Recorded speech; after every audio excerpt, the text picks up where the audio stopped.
Hello दोस्तों, नमस्कार। कैसे हैं आप सब?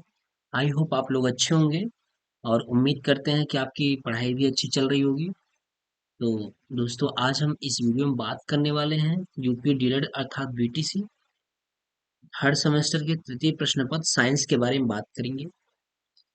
ये जो हमारा चैप्टर चल रहा है वो जीवों की दुनिया चल रहा है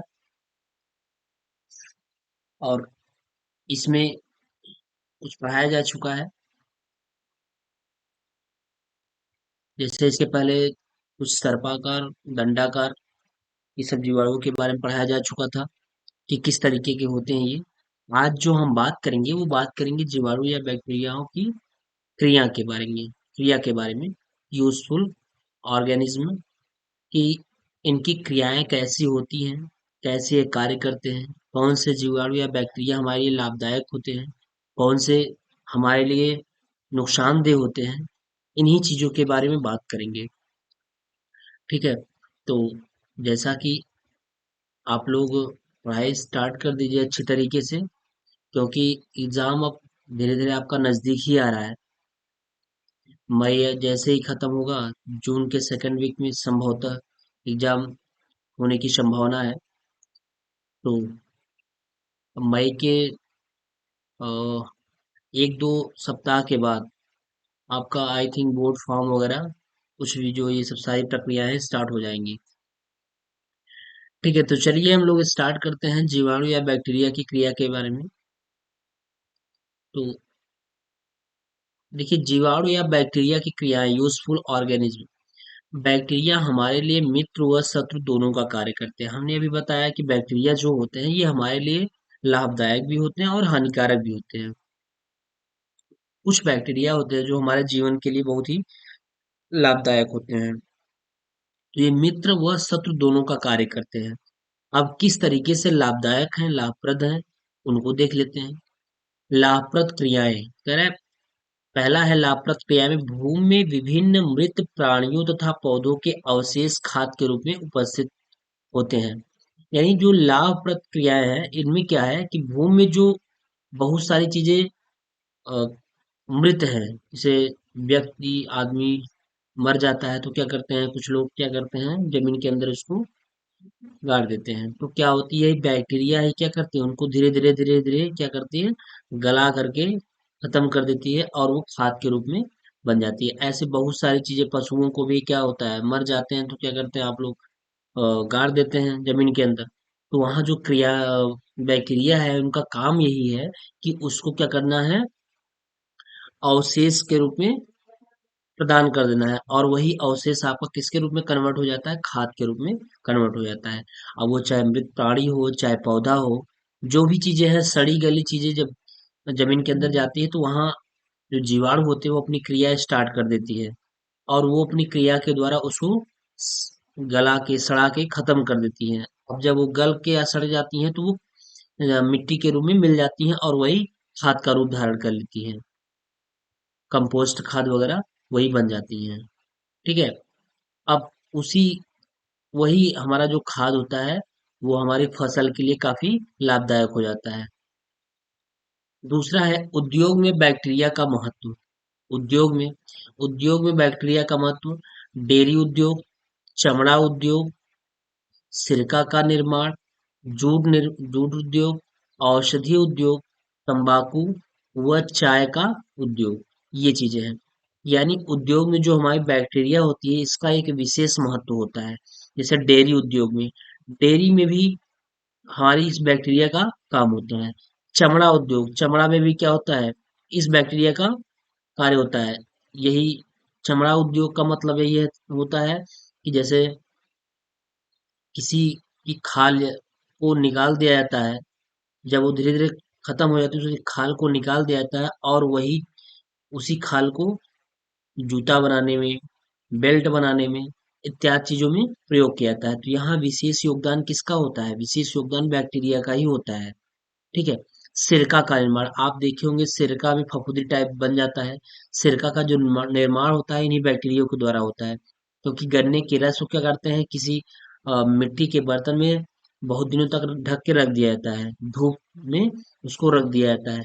उसके बाद धीरे धीरे क्या होता है, उसमें किण्वन की क्रिया होने स्टार्ट हो जाती है। अब वो किण्वन की क्रिया जो होती है वो इन्हीं बैक्टीरिया के माध्यम से होती है। अब उसको क्या करते हैं, धीरे धीरे वो सड़ाते हैं, सड़ा सड़ा करके तब फिर जाके क्या बनता है, सिरका बन जाता है। और वही आप बड़े चाव से खाते हैं। ठीक है। जूट उद्योग में भी बैक्टीरिया का प्रयोग किया जाता है। औषधि उद्योग, जो आप दवा यूज करते हैं, दवा खाते हैं, उसमें भी क्या होता है, बैक्टीरिया का प्रयोग होता है। विदाउट बैक्टीरिया का आपकी दवाएं नहीं बन पाएंगी, है ना। तंबाकू व चाय उद्योग, तंबाकू में भी बैक्टीरिया का प्रयोग किया जाता है तंबाकू बनाने में। और चाय जो आप डेली रोजमर्रा में पीते हैं, रोजमर्रा में यूज करते हैं चाय, इस उद्योग में भी क्या होता है, बैक्टीरिया का प्रयोग किया जाता है। ठीक है। तो ये इन सब इतनी सारी चीजों में आपकी बैक्टीरिया का यूज किया जाता है। तो बैक्टीरिया का देखिए कितना ज्यादा यूज है ना। लेकिन कहीं ना कहीं हमारी जो बैक्टीरिया होती है वो हमारे लिए बहुत खतरनाक भी होती है। तो अभी हम लाभप्रद क्रियाओं के बारे में बात कर रहे हैं कि कौन कौन से सॉरी जो बैक्टीरिया होती है किस किस चीजों में यूज किए जा रहे हैं, जो हम अपनी डेली डेली की रोजमर्रा में यूज करते हैं, चीजों को यूज करते हैं। और वो चीजें हमारे बैक्टीरिया से ही बनाई जाती हैं। तीसरा है मानव का स्वास्थ्य व बैक्टीरिया। मानव का स्वास्थ्य यानी मनुष्य के स्वास्थ्य में भी बैक्टीरिया का कार्य होता है। जैसे आपके पेट में कुछ बैक्टीरिया होते हैं जो अपना कार्य करते हैं, तभी जाके आपकी क्या है, जो आप खाना खाते हैं वो उसका पाचन होता है। तो मानव के स्वास्थ्य व बैक्टीरिया यानी इसका भी, बैक्टीरिया का उपयोग मानव के स्वास्थ्य पर भी एक अच्छा प्रभाव पड़ता है। चौथा है स्वच्छता का कार्य। स्वच्छता का कार्य भी लाभप्रद है बैक्टीरिया के लिए। ठीक। तो ये सब चीजें रहा लाभप्रद क्रियाओं के बारे में कि किस तरीके से हमको बैक्टीरिया लाभ के रूप में प्रोवाइड कराई जा रही है। अगला है बैक्टीरिया की हानिप्रद क्रियाएं। अब हम देखेंगे बैक्टीरिया से हमको कौन कौन सी हानि हो रही है, कैसी हानि हो रही है।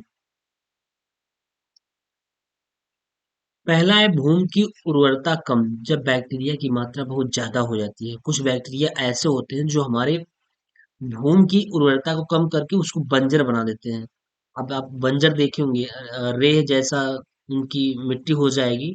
जब वो बंजर हो जाते हैं तो वहां पे हमारे फसल का उत्पादन नहीं हो पाता है, फसल पैदा नहीं हो पाती है। तो बैक्टीरिया की मात्रा ज्यादा हो जाने पर, या कोई कुछ ऐसे बैक्टीरिया होते हैं जो भूमि की उर्वरता को कम कर देते हैं, खत्म कर देते हैं। तो जब भूमि की उर्वरता खत्म कर देंगे तो क्या हो जाएगी, वो भूमि की उर्वरता कम करना, वो ऊसर जैसा हो जाएगा। कैसा हो जाएगा, ऊसर जैसा। जब वो ऊसर जैसा हो जाता है तो वहां पे फसल पैदा नहीं हो पाता है, फसल पैदा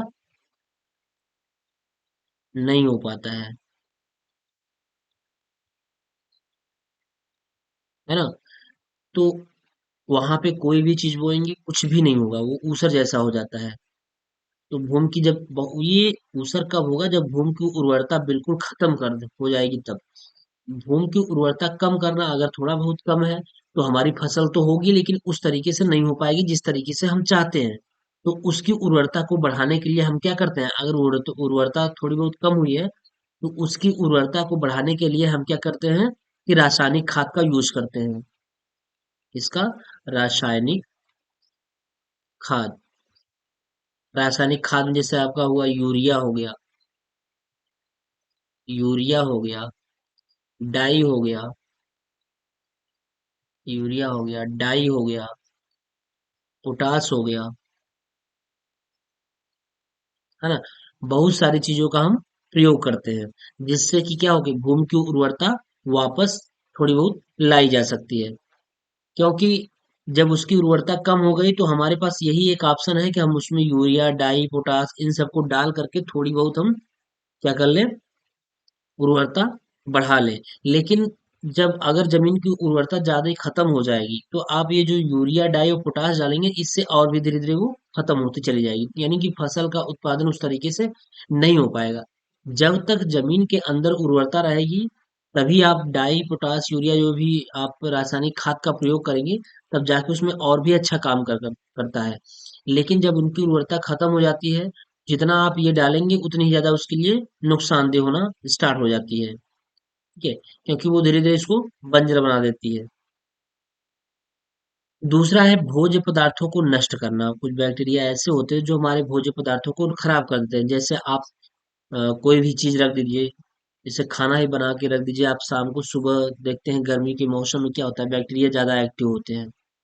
गर्मियों के मौसम में बैक्टीरिया कुछ ज्यादा एक्टिव होते हैं। जैसे ही आप कोई खाना बना के मान चलिए रख देते हैं, सब्जी वगैरह या कुछ भी रख दिए, तो सुबह देखते हैं धीरे धीरे वो क्या हो जाती है, उसमें गंध आना शुरू हो जाती है, तो उसमें बैक्टीरिया वर्क कर गया है। ठीक है, जब बैक्टीरिया प्रवेश कर जाता है तो हमारी जो भोज्य पदार्थ है उसको नष्ट कर देता है। बहुत सारे ऐसे सेब है, बहुत सारी फल्स फ्रूट्स हैं जो कि क्या हो जाती हैं, खराब हो जाती है। तो ये बैक्टीरिया जो होती है गर्मियों में कुछ ज्यादा ही एक्टिव हो जाते हैं। ठीक है, तो जैसे आपकी बॉडी में जब पसीना होता है तो वहां भी एक बैक्टीरिया उत्पन्न हो जाता है, जिससे बदबू भी आती है और आपको उससे नुकसान भी होता है। ईचिंग वगैरह बहुत सारे सिस्टम, बहुत सारी चीजें उत्पन्न हो जाती हैं। तो सबसे ज्यादा बैक्टीरिया आपका गर्मियों में ही उत्पन्न होते हैं। तीसरा है रोग उत्पन्न करना। अब रोग उत्पन्न करने में मेन रोल होता है बैक्टीरिया का। बैक्टीरिया का मेन रोल क्या होता है, रोग को उत्पन्न करना। किस तरीके से रोग को उत्पन्न करते हैं, अब कौन कौन से रोग उत्पन्न करते हैं, वो रोग के नाम और कौन कौन से उनके बैक्टीरिया हैं। जो रोग है, रोग और किस बैक्टीरिया से होने वाला वो रोग है, उसके बारे में देखिए। पहला है रोग उत्पन्न करने वाले, पहला है हैजा। बोले हैजा जो है, कॉलरा जिसको बोलते हैं, हैजा ये विब्रियो कॉलेरी नामक बैक्टीरिया से होता है। याद रखिएगा, ये क्वेश्चन एक नंबर में ऑब्जेक्टिव पूछा जाता है कि हैजा किस बैक्टीरिया से होता है, तो हैजा विब्रियो कॉलेरी इससे विब्रियो कॉलेरी नामक जीवाणु से होता है। ठीक है, दूसरा है क्षय रोग। क्षय रोग किससे होता है, ट्यूबरकुलोसिस, ये जो होता है ये ट्यूबरकुलेसिस ट्यूबरकुलिस बेसिलाई से होता है। कैसा जो जीवाणु है, इसका नाम है ट्यूबरकुलिस बेसिलाई। थोड़ा सा नाम अटपटा है लेकिन आप लोगों को ध्यान रखना होगा। ये क्षय रोग इसी बैक्टीरिया के कारण होता है। तीसरा होता है, तीसरा होता है प्लेग। प्लेग मतलब पेस्ट यूरेला पेस्टिस। जो प्लेग होता है ये पेस्ट यूरेला पेस्टिस नामक जीवाणु से होता है। और ये जो क्षय रोग होता है, क्षय रोग को हम टीबी भी कहते हैं। क्या कहते हैं, टीबी। टीबी, टीबी में क्या होता है आपको पता है ना, टीबी में खांसी वगैरह बहुत ज्यादा आता है। तो टीबी एक संक्रामक टाइप फैल जाता है कि किसी के, आपके कोई किसी संपर्क में रहेगा, कोई भी व्यक्ति आपके संपर्क में रहेगा तो उससे भी क्या होगा, टीबी होने के चांस बढ़ जाते हैं। ठीक है, एक ही बर्तन में खाना खाना, एक ही बिस्तर पे लेटना, ये सब हमारे लिए बहुत खतरनाक सिद्ध होता है क्षय रोग में, टीबी में।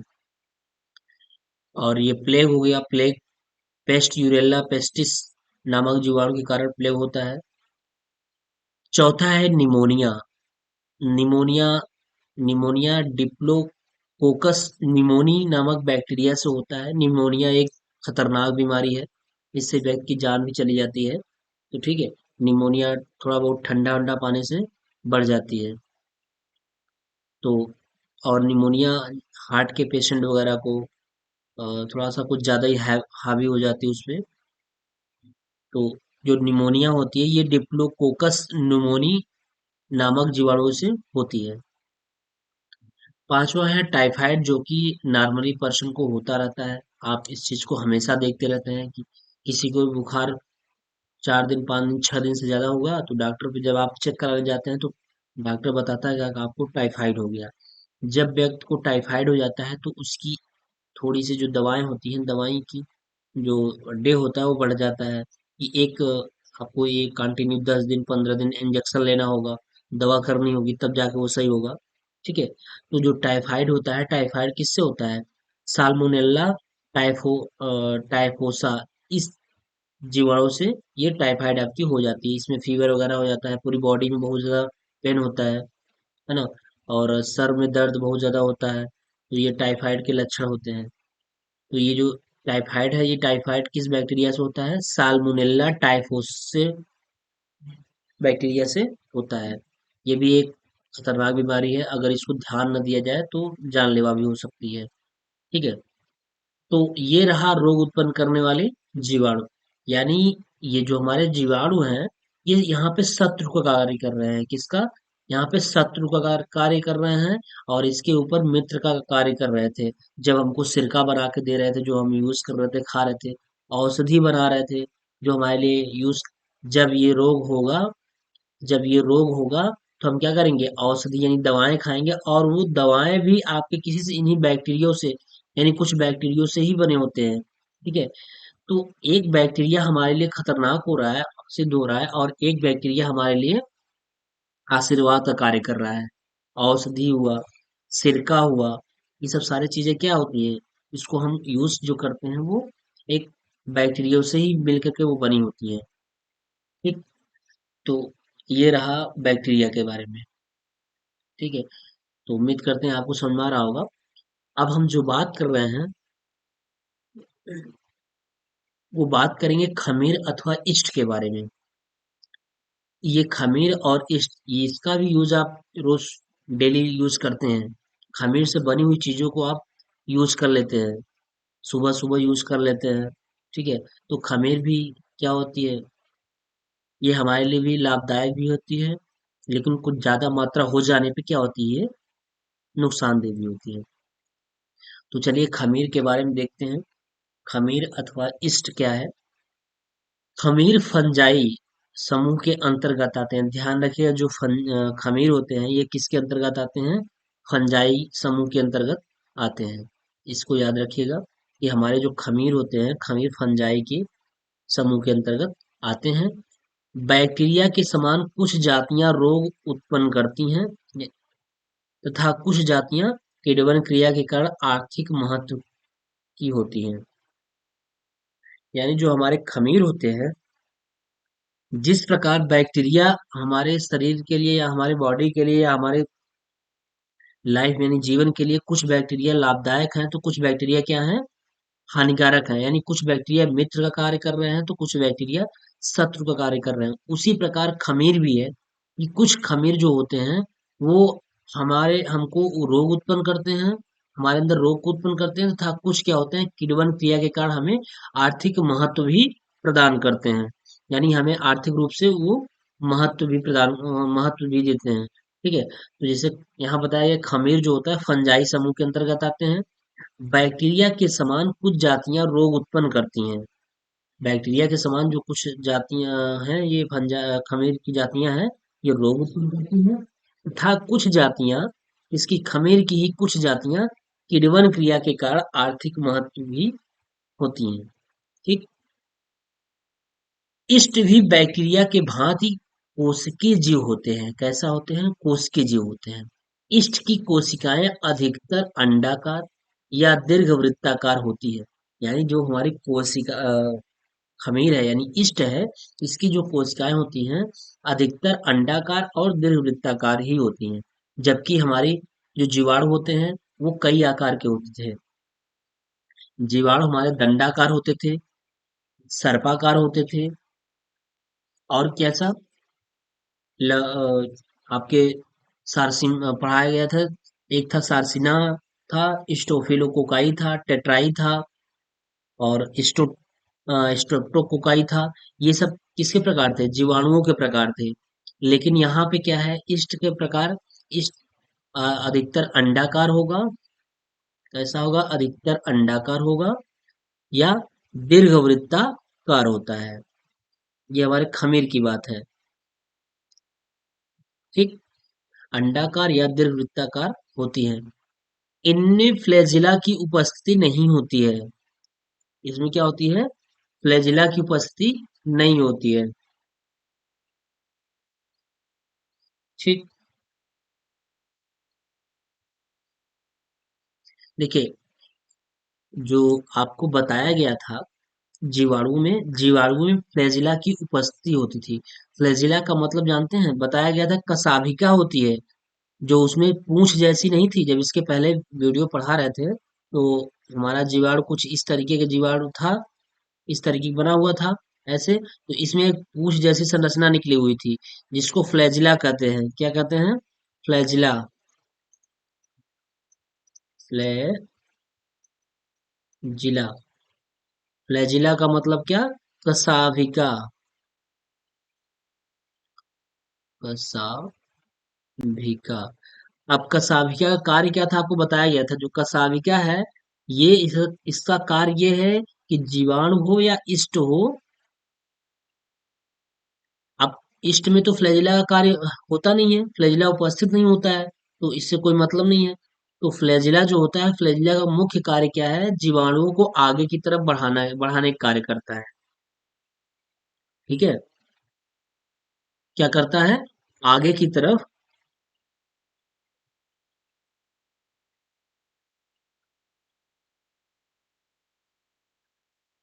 आगे की तरफ क्या करना होता है? बढ़ाता है, यानी गतिशील बनाता है। तो वही चीज इसमें, यानी ईस्ट में वही चीज उपस्थित नहीं होता है, यानी कसाविका, ये जो फ्लैजिला है, कसाविका, इसमें उपस्थित नहीं होता। ध्यान रखिएगा इस चीज। जबकि जीवाणु में क्या होता है? जीवाणु में फ्लैजिला यानी कसाविका उपस्थित रहता है, और उन्हीं कसाविका के थ्रू ये गतिशील होते हैं। जो हमारे जीवाणु होते हैं, गतिशील होते हैं, एक स्थान से दूसरे स्थान पर जाते हैं। तो इसमें फ्लैजिला की उपस्थिति नहीं होती है, किसमें? ईस्ट में। अतः यह गतिशील नहीं होते। यहाँ देखिए, ये है, लिखा है, ये गतिशील क्या होती है? ये गतिशील नहीं होते। ये किसी भी चीज को आप रखे रहेंगे तो वहीं पे भी उपस्थित हो जाएंगे, ऑटोमेटिक। ये क्या हो जाएंगे? उत्पन्न हो जाएंगे, जो हमारे खमीर होते हैं, क्योंकि ये फंजाई समूह के अंतर्गत आते हैं। और इसमें फ्लैजिला नहीं होता है। फ्लैजिला न होने के कारण ये गतिशील नहीं होते हैं। ठीक है। अगला, कोशिका में एक स्पष्ट न्यूक्लियस या केंद्रक होता है। कोशिका में जो होता है, एक स्पष्ट न्यूक्लियस या केंद्रक होता है। खमीर में चारों ओर मोटी दीवार उपस्थित रहती है, बीच में जीवद्रव्य भरा रहता है। यानी खमीर में क्या होता है कि चारों तरफ मोटी दीवार उपस्थित रहती है। जिस तरीके से जीवाणु में चारों तरफ एक मोटी दीवार उपस्थित थी, उसी तरीके से खमीर में भी चारों तरफ एक मोटी दीवार उपस्थित रहती है। उसमें भी जीवार, सॉरी, उसमें भी दीवार के अंदर भी जीवद्रव्य भरा रहता था। क्या भरा रहता था? जीवद्रव्य। ठीक।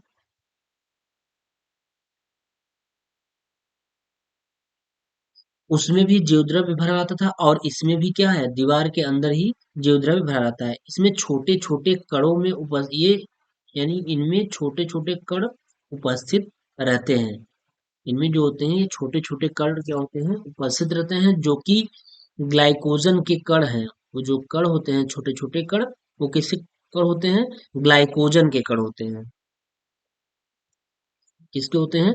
ग्लाइकोजन के कण हैं। बीच में केंद्रक होता है। बीच में केंद्रक वहां भी होता था, लेकिन केंद्रक का एक फिक्स एरिया नहीं था। जो केंद्रक था, केंद्रक का एक फिक्स एरिया नहीं था। वो मानव शरीर में किसी भी स्थान में वहां पे केंद्रक हो जाया करता था। जहां भी जगह रहता था, वहां पे केंद्रक उपस्थित हो सकता था। लेकिन इसमें क्या है कि इसमें बीच में केंद्रक होता है। यह केवल नम वातावरण में जीवित रहते हैं। ये 25 डिग्री से 29 डिग्री ताप पर तेजी से बढ़ते हैं, तथा 35 डिग्री से 36 डिग्री तापक्रम पर ये नष्ट हो जाते हैं। यानी ये केवल क्या होते हैं? जहां नमी जैसा वातावरण होता है, वहीं जीवित रहते हैं। और इनकी जो जीवित रहने की जो टेम्परेचर है, वो 25 डिग्री से 29 डिग्री तक है। ठीक।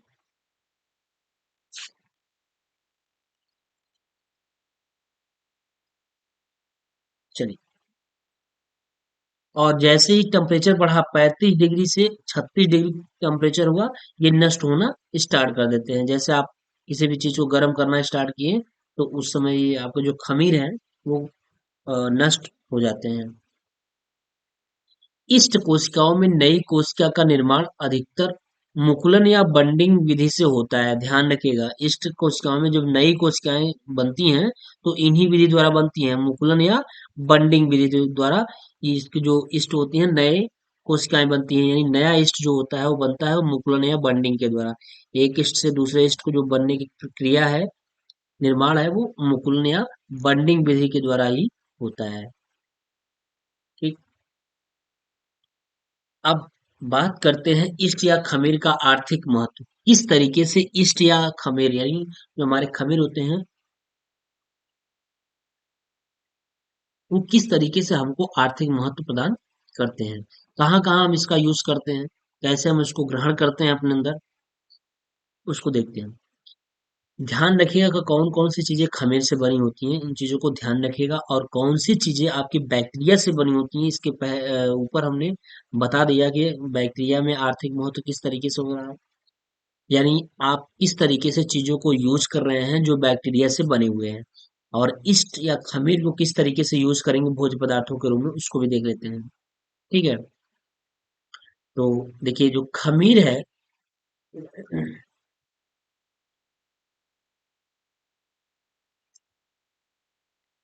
जो खमीर है, खमीर उन भोज्य पदार्थों में तेज गति से वृद्धि करते हैं जो शर्करा युक्त होते हैं। जैसे, यानी जो हमारा खमीर होता है, खमीर वहां पे ज्यादा उत्पन्न होता है जो हमको मीठे जैसे लगते हैं। वहां पे इष्ट का जल्दी से इष्ट का तेजी से विकास होता है, वृद्धि करते हैं।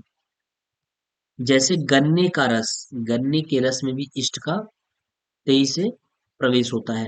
अंगूर का रस, फलों का रस, ताड़ी, ताड़ी लोग नशा के लिए पीते हैं। ठीक है। ये इसमें भी क्या होता है, खमीर बड़ी तेजी से वृद्धि करता है। तथा पुष्प मकरंद आदि में, इन सब में जो इष्ट होता है वो बड़ी तेजी से वृद्धि करता है, बड़ी तेजी से ग्रो करता है। थोड़ा सा अगर उसका शिकायत हुआ तो फटाक से आप कुछ घंटों या कुछ मिनट या कुछ दिन में देखेंगे तो बड़ी तेजी से ईस्ट फैला हुआ रहेगा। क्यों? क्योंकि जो शर्करा युक्त होते हैं उसमें ईस्ट बड़ी तेजी से फैलता है, ध्यान रखिएगा। शर्करा युक्त में ही ईस्ट बड़ी तेजी से फैलता है। ठीक।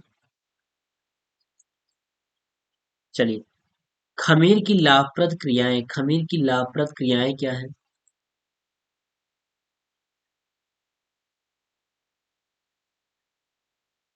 खमीर का प्रयोग डबल रोटी बनाने में किया जाता है। जो खमीर होता है, खमीर का प्रयोग डबल रोटी, जो ब्रेड आप खाते हैं, जो ब्रेड खाते हैं, ब्रेड में खमीर का ही प्रयोग होता है। तो इसीलिए कहना, आप सुबह सुबह पहले खमीर का यूज करना स्टार्ट करते हैं। ब्रेड और चाय जो पीते हैं, चाय किससे बना?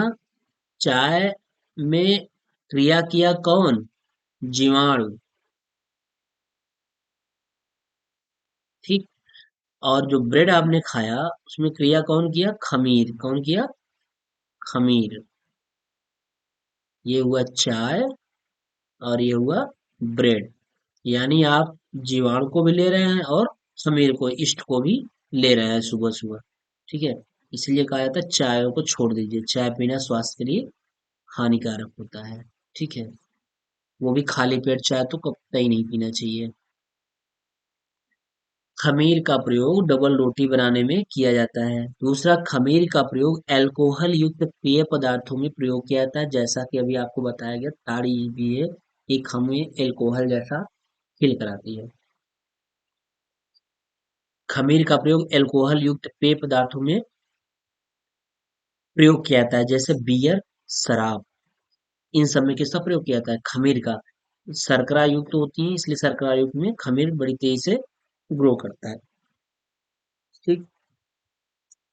तीसरा है, खमीर का प्रयोग पोषक महत्व में भी में किया जाता है, जैसे सूखी ईस्ट का प्रयोग इसकी हीनता को दूर करने में, सूखी ईस्ट का प्रयोग हीनता को दूर करने के लिए किया जाता है। यानी किसी जो सूखी ईस्ट है, इस उसका प्रयोग हम कमजोरी वगैरह में यूज करते हैं, उसका यूज किया जाता है जिससे कि लोगों की कमजोरियां वगैरह जो होती हैं वो खत्म हो जाती हैं। ठीक है। तो ये हुआ खमीर की लाभप्रद क्रियाएं। ठीक है। तो सोचिए कि जो जीवाणु ये है, या फिर जो हमारा ईस्ट है, किस तरीके से हमको फायदा भी कर रहा है और किस तरीके से हमको नुकसान भी कर रहा है। तो ये चीज होता है, ज्यादा अगर कोई चीज हो जाएगा, या आप ये कह लीजिए सबका एक अलग अलग एरिया है, कुछ चीजें हमको क्या करती हैं, नुकसानदेह पहुंचाती हैं, वही चीजें हमको नुकसानदेह पहुंचाती हैं, और वही चीजें हमको फायदे भी कराती हैं। तो इस चीज को ध्यान रखिएगा कि कहाँ पे कौन सी चीजें फायदा, जैसे खमीर जो होती है, खमीर किस चीज में पड़ती है जो हमारे लिए फायदा करती है। और अब हम पढ़ेंगे खमीर कौन सी चीज ऐसी होती है खमीर के द्वारा जो बनी होती है जो हमारे लिए हानिप्रद होती है। तो चलिए देखते हैं खमीर को हानिप्रद क्रियाएं, खमीर की हानिप्रद क्रियाएं क्या है। इष्ट कुछ भोज्य पदार्थों को नष्ट कर देती है। जो इष्ट होती है हमारे कुछ भोज्य पदार्थ यानी जो खाने वाले पदार्थ हैं उनको क्या कर देती है, खराब कर देती है। अल्कोहल युक्त शराब तथा फलों के रस के ऊपर कुछ खमीर फंजाइम उग जाते हैं। क्यों? हमने बताया कि अभी की जो शर्करा युक्त होती हैं उन्हीं में खमीर बड़ी तेजी से ग्रो करता है। तो अल्कोहल युक्त शराब तथा फलों के रस के ऊपर कुछ खमीर फंजाइम उग जाते हैं जो उनके स्वाद को क्या कर देते हैं, खराब कर देते हैं, नष्ट कर देते हैं। ऑक्सीजन की उपस्थिति में यह अल्कोहल पेय में एसिटिक एसिड उत्पन्न कर देता है। यानी ऑक्सीजन की जैसी उपस्थिति पाएगी ये अल्कोहल या पेय पदार्थों में क्या उत्पन्न करता है, एसिटिक एसिड। और इसी एसिटिक एसिड की उत्पन्न हो जाने से हमारा जो अ, सिरका होता है वो बन जाता है। एसिटिक एसिड का फार्मूला होता है CH3COOH। ये एसिटिक एसिड का फार्मूला होता है। अब यही एसिटिक एसिड जब बन जाता है तो हमारा सिरका क्या हो जाता है, उत्पन्न हो जाता है। सिरका में एसिटिक एसिड पाया जाता है। तो जो एसिटिक एसिड अम्ल है ये किसके द्वारा, ऑक्सीजन की उपस्थिति में किसके द्वारा होता है, खमीर के द्वारा उत्पन्न होता है। यानी एक सिरका को बनाने के लिए आपको खमीर और किसकी आवश्यकता है, बैक्टीरिया यानी जीवाणु की आवश्यकता है। तो सिरका को बनाने के लिए आपको ईस्ट की भी आवश्यकता पड़ेगी और जीवाणु की भी आवश्यकता पड़ेगी। अगला, दूध में खमीर कभी कभी किण्वन की क्रिया कर देते हैं जिससे दूध में अल्कोहल उत्पन्न हो जाता है और इससे दूध की गंध व स्वाद खराब हो जाती है। कभी कभी आप देखे हैं कि दूध क्या हो जाता है, शाम को रखें सुबह सुबह कभी कभी ऐसा हो जाता है जब उसमें खमीर प्रवेश कर जाते हैं, इष्ट प्रवेश कर जाता है, तो क्या होता है कि हमारे जो दूध होते हैं वो क्या हो जाते हैं, खराब हो जाते हैं। उनकी जो गंध होती है और जो उनकी स्वाद होती है बहुत अजीब हो जाती है, खराब हो जाती है। तो उसमें क्या हो जाता है, इष्ट प्रवेश कर चुका होता है ऑक्सीजन की उपस्थिति में। इष्ट क्या हो जाता है, प्रवेश कर जाता है। जब इष्ट प्रवेश कर जाएगा तो वो चीजें क्या हो जाएंगी, खराब हो जाएंगी, यानी बदबू करेंगी और खाने योग्य नहीं रह जाती हैं। ठीक। तो ये हमारा इष्ट का इष्ट के बारे में फायदे और नुकसान दोनों थे।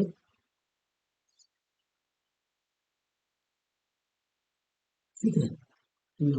अगला है रासायनिक परिवर्तन। रासायनिक परिवर्तन क्या होता है, इस चीज को देखिए। रासायनिक परिवर्तन में एक या एक से अधिक नया पदार्थ बनता है जिसमें पुनः पहले पदार्थ को प्राप्त नहीं किया जा सकता है। जैसे दूध का दही बनना, ये क्या है, एक रासायनिक परिवर्तन है। ठीक है। ये रासायनिक परिवर्तन है। अब हम दही से दूध को नहीं प्राप्त कर सकते। परिवर्तन दो प्रकार का होता है, एक रासायनिक परिवर्तन होता है और एक दूसरा क्या होता है, भौतिक परिवर्तन होता है। कौन सा होता है, भौतिक परिवर्तन। तो यहाँ पे जो हम बात करेंगे वो केवल रासायनिक परिवर्तन के बारे में बात करेंगे। ठीक है। रासायनिक परिवर्तन, तो रासायनिक परिवर्तन में एक से अधिक नया पदार्थ बन जाता है। ठीक है। एक से अधिक नया पदार्थ बन जाता है और वो पुनः अपने पहले पदार्थ में नहीं वापस आ पाता है। जैसे दूध का दही बनना और भी एग्जाम्पल है। जैसे जंग लगना, लोहे में जंग लगना, लोहे में लोहे में जंग लगना, अगरबत्ती का जलना। जलना तो किसी भी चीज का लगभग रासायनिक परिवर्तन ही है। अगरबत्ती का जलना।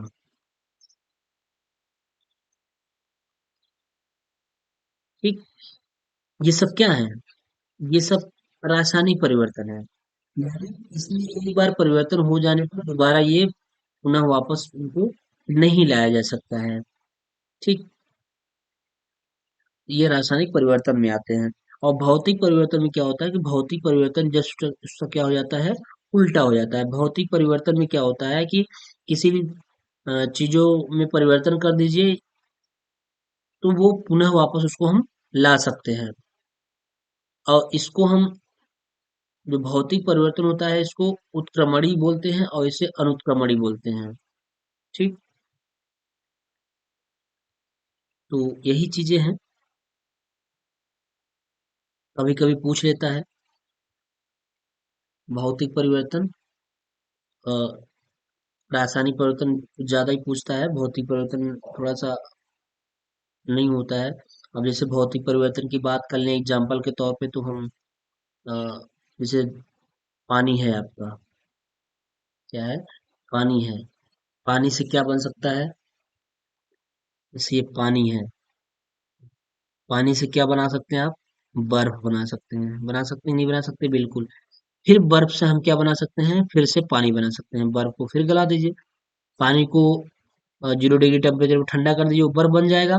फिर अब बर्फ को क्या कर दीजिए, उसको सामान्य वातावरण में ला दीजिए, वो धीरे धीरे किस में कन्वर्ट हो जाएगा, पानी में कन्वर्ट हो जाएगा। तो ये क्या है, एक बहुत ही परिवर्तन है, जो अपने अस्तित्व को खत्म नहीं होने देता है।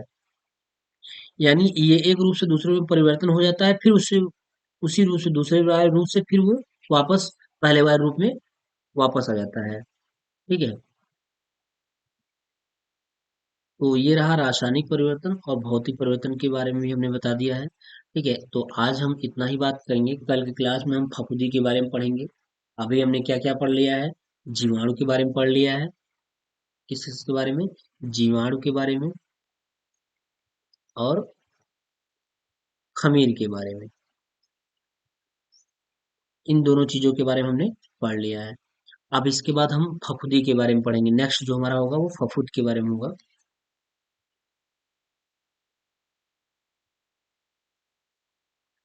फफूंदी के बारे में होगा। तो जीवाणु के बारे में हमने पढ़ा और खमीर के बारे में पढ़ा, कि कुछ जीवाणु क्या होते हैं, हमारे मित्र की तरह कार्य करते हैं, और कुछ जीवाणु क्या होते हैं, वही जीवाणु हमारे शत्रु की तरह काम करते हैं। और वही सेम कंडीशन खमीर के लिए भी है, कुछ खमीर हमारे लिए लाभप्रद होते हैं और कुछ खमीर हमारे लिए नुकसानदेह भी होते हैं। तो अब हम इसी के बारे में, नेक्स्ट बारे में फफूंदी के बारे में पढ़ेंगे, कि देखेंगे फफूंदी में क्या चीजें होती हैं, क्या ये भी नुकसान ही केवल करता है या फायदा भी करता है। तो इन चीजों को देख लेंगे। तो आप आज इतना ही अच्छी तरीके से इसको देख लीजिएगा, काफी इंपॉर्टेंट चैप्टर है ये, यहाँ से प्रश्न बनता है। बहुत अच्छी तरीके से आप सीरीज वगैरह उठा करके देख लीजिए, क्वेश्चन बन रहा है यहाँ से, तो इसको अच्छी तरीके से पढ़ लीजिए। उसके बाद अगर कहीं पे नहीं समझ आया जो चीजें, तो प्लीज आप कमेंट करके अवश्य बताइए। ठीक है। और अगर आप हमारे चैनल पे नए होंगे तो प्लीज चैनल को सब्सक्राइब कर दीजिएगा और अपने दोस्तों के साथ शेयर अवश्य कर दीजिएगा। और अब आपको बार बार बताया जा रहा है कि आप कंटिन्यू के साथ लग जाइए, क्योंकि आपका एग्जाम नजदीक आ रहा है धीरे धीरे। ठीक। तो चलिए दोस्तों, फिर मिलते हैं नेक्स्ट क्लास में, तब तक के लिए बाय।